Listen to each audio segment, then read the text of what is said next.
Look, sino ang kasama ni Mama Jenny? Punta kami ng SM guys kasi wala kami ulam. Oh, kita nyo guys, yung mata di mapakali kung saan titingin. Ha? Kasama si Naya Naya.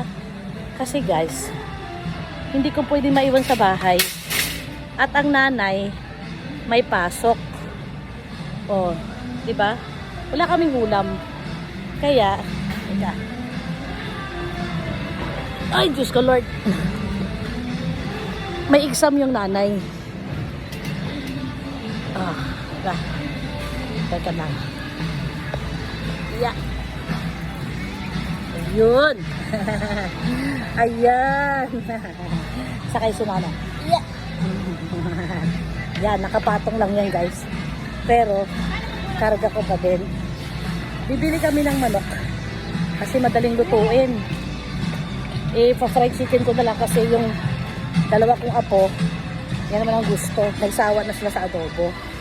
Ngayon guys, lahat sa bahay na iwan, si JM may pasok, si Jamaina may pasok, nanay niya may pasok. Naku, Diyos ko Lord. Tapos si, tawag nito, EJ tsaka si Joab. May mga pasok guys. So ngayon guys, kuha tayo ng sabon guys. Yan.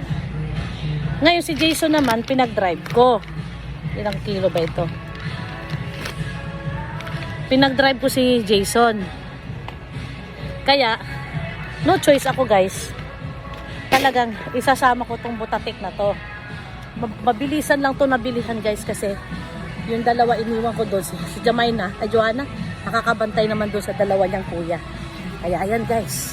Hirap na hirap tayo sa buhay guys. Diyos ko Lord. Mwah!